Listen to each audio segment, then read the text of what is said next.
അപ്പോൾ നമുക്ക് എന്തുവാ ഡൈനാമിക് ഫോഴ്സസ് നോക്കാം.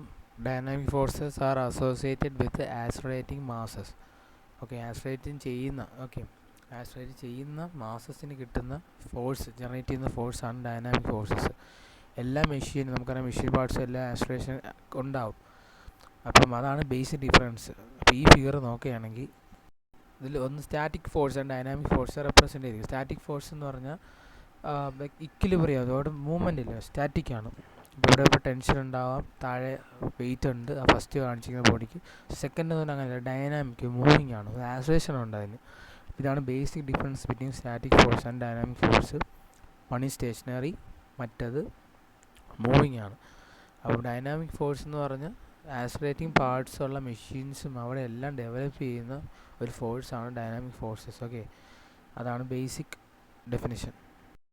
അപ്പം ഈ ടോപ്പിക്കിൽ ഫസ്റ്റ് മെയിനായിട്ട് വരുന്നത് ഡി-അലംബർട്ട്സ് പ്രിൻസിപ്പിളാണ്. It states that inertia force and couples and the external force and torque on a body together give statical equilibrium. Okay, ഒരു സ്റ്റാറ്റിക്കൽ ഇക്വിലിബ്രിയം ആവണമെങ്കിൽ, ഒരു ബോഡി ആവണമെങ്കിൽ അത് ഏതൊക്കെ ഫാക്ടേഴ്സാണ് കോൺസ്റ്റിറ്റ്യൂട്ട് ചെയ്യുന്നത് പറയുന്നത് ഇനേർഷ്യ ഫോഴ്സ് ആൻഡ് കപ്പിളും എക്സ്റ്റേണൽ ഫോഴ്സ് ആൻഡ് ടോർക്കും ആയിരിക്കും. ഓക്കെ, ഇനേർഷ്യ നമുക്കറിയാം, ഇതിപ്പോൾ വെച്ച് ബോഡി കണ്ടിന്യൂ ആ മോഷൻ, അല്ലെങ്കിൽ body resist in any change in velocity.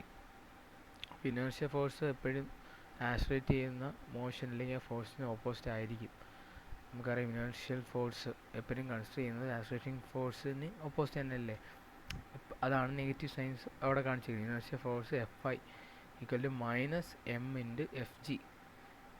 F = ma ആണ്. ബേസിക്കലി നമുക്കറിയാം F = ma ആണ് ഒരു ആക്സിലറേറ്റ് ചെയ്യുന്ന ബോഡിക്ക് ഉണ്ടാകുന്ന ഫോഴ്സിൻ്റെ ഇക്വേഷൻ. നമുക്കറിയാം F = ma ആണ്. Same equal and opposite force തന്നെ എഗെയിൻസ്റ്റ് വരുന്നു. F = -ma ആണ്, മൈനസ് ബിക്കോസ് ഇസ് ഓപ്പോസിറ്റ്. അത് തന്നെയാണ് ഇവിടെ ആക്സിലറേഷൻ ആണ്. അവിടെ ചേർത്ത് ഏത് ബോഡിയാണോ അതിൻ്റെ സെൻറ്റർ ഓഫ് മാസിൻ്റെ ആക്സിലറേഷൻ. ഓക്കെ, പല സ്ട്രക്ചറുള്ള ബോഡി കാണും, ഏത് ബോഡിയാണോ അതിൻ്റെ acceleration of centre of mass of the body. അപ്പം inertial force Fi = -m × Fg.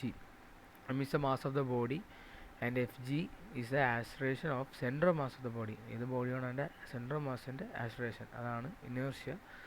അതിൻ്റെ ബേസിക് ഇക്വേഷൻ, ഇനേർഷ്യ ഫോഴ്സിൻ്റെ ബേസിക് ഇക്വേഷൻ. ഓക്കെ, പിന്നെ വരുന്നത് എന്താണ്? ഇനേർഷ്യൽ കപ്പിളാണ്. ഇനേർഷ്യ ഫോഴ്സ് പറഞ്ഞാൽ നെക്സ്റ്റ് ഇനേർഷ്യൽ കപ്പിളാണ്, which is -Ig × α. Ig is the moment of inertia about an axis passing through the center of mass G and perpendicular to the plane of rotation of the body. Okay, inertia couple Ci എന്നാണ് ഇവിടെ according to ഈ ടെക്സ്റ്റിൻ്റെ നൊട്ടേഷനിൽ പറഞ്ഞത്. Ci = Ig, moment of inertia. ഏത് ബോഡിയാണോ ആ ബോഡിക്ക് about an axis passing centre of മാസിൽ കൂടെ പാസ് ചെയ്യുന്ന ആക്സിന് എബോട്ടായിട്ടുള്ള മൊമെൻ്റ് ഓഫ് ഇനർഷ്യയാണ്. ഒരു ബോഡി നമുക്കറിയാം, ഒരു ബോഡിക്ക് മൊമെൻ്റ് ഓഫ് ഇനർഷ്യ എബോട്ട് ഏത് പാർട്ട് വേണമെങ്കിലും എടുക്കാം. എബോട്ട് ടാൻജൻറ്റ് എടുക്കാം. ഓക്കെ, ഡിപ്പെൻസ്, ഇത് വേരിയസ് ഓൺ ബോഡി, ഏത് ബോഡിയാണ് നമ്മൾ എടുക്കുന്നത് വെച്ച് മാറും. അപ്പം ഇത് ഏത് ബോഡിയാണോ അതിൻ്റെ സെൻറ്റർ ഓഫ് മാസിൽ കൂടെ പാസ് ചെയ്യുന്ന ആക്സിന് എബോട്ടായിട്ടുള്ള മൊമെൻ്റ് ഓഫ് ഇനർഷ്യയാണ് Ig. Alpha is the angular acceleration of the body. Okay, couple അറിയാം, നമുക്കൊരു റൊട്ടേറ്റിംഗ് എഫക്റ്റ് വരുമ്പോഴേ അവിടെ കപ്പിൾ ഉണ്ടാകത്തുള്ളൂ. ഈക്വൽ ആൻഡ് ഓപ്പോസിറ്റ് ഫോഴ്സ് അങ്ങോട്ടും ഇങ്ങോട്ടും വരുമ്പോഴായിരിക്കും കപ്പിൾ ജനറേറ്റ്. അപ്പോൾ ഇത് റൊട്ടേറ്റിംഗ് പാർട്ടായിട്ട് വരുന്ന ഇനേർഷ്യ കപ്പിൾ. അപ്പം F = F1 F2 F3. ഒരു എക്സ്റ്റേണൽ ഫോഴ്സ്, ഒരു ബോഡിയിൽ ആക്ട് ചെയ്യുന്ന എക്സ്റ്റേണൽ ഫോഴ്സ് അസ്യൂം ചെയ്യുക F1 F2 F3 എന്ന് അസ്യൂം ചെയ്യുകയാണെങ്കിൽ, similarly Tg1 Tg2 Tg3 centre of mass ജിക്ക് എബോട്ടായിട്ട് എക്സ്റ്റേണൽ ടോർക്ക് ഒരു ബോഡിക്ക് കിട്ടുന്നതായിട്ട് അസ്യൂം ചെയ്യുകയാണെങ്കിൽ, ഓക്കെ, അപ്പോൾ കുറേ ടോർക്കുകളും ഉണ്ട്, ഒരു ഫോഴ്സുകളും ഉണ്ട് ബോഡിക്ക് അസ്യൂം ചെയ്യുകയാണെങ്കിൽ, ഡി-അലംബർട്ട് പ്രിൻസിപ്പിൾ വെച്ച് നമുക്കറിയാം സ്റ്റാറ്റിക് ഇക്വിലിബ്രിയം ആവണം, ഇവരെല്ലാം ഇക്വിലിബ്രിയത്തിലാവണം.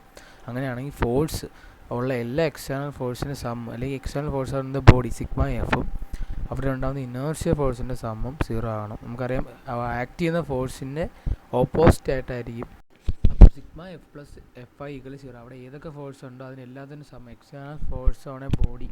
ഓക്കെ, ഒരുപാട് ഫോഴ്സ് ആണെങ്കിൽ പോലും അതിൻ്റെ സമ്മ്, എക്സ്റ്റേണൽ ഫോഴ്സ് ഏതൊക്കെ ഉണ്ടോ അതിൻ്റെ എല്ലാത്തിൻ്റെ സമ്മും, അതിന് സമ്മും ഇനേർഷ്യ ഫോഴ്സിന് സമ്മും 0 ആയിരിക്കും. എന്ന് പറഞ്ഞാൽ ഈക്വൽ ആൻഡ് ഓപ്പോസിറ്റ്, എക്സ്റ്റേണൽ ഫോഴ്സിൻ്റെ മാഗ്നിറ്റ്യൂഡ് ഈക്വൽ ആൻഡ് ഓപ്പോസിറ്റ് വന്നാലേ രണ്ട് 0 ആവത്തുള്ളൂ. കാരണം നമുക്കറിയാം അവിടെ ഉണ്ടാകുന്ന ഫോഴ്സിന് ഓപ്പോസിറ്റ് ആയിരിക്കും എപ്പോഴും ഇനേർഷ്യ ഫോഴ്സ് ആക്ട് ചെയ്യുന്നത്.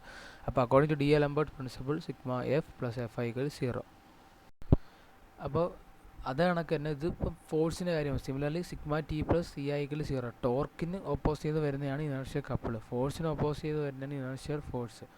അതിൻ്റെ സമ്മ് നമുക്കറിയാം 0 ആണ്. Similarly for torque, sum of ടോർക്കും അവിടെ ഉണ്ടാകുന്ന നെറ്റ് ടോർക്ക് അതിൻ്റെ സമ്മും ഇനേർഷ്യ കപ്പിൾ അതിന് ഓപ്പോസിറ്റ് വരുന്ന അതിൻ്റെ സമ്മ് 0 ആയിരിക്കും. That means equal and opposite ആയിരിക്കും.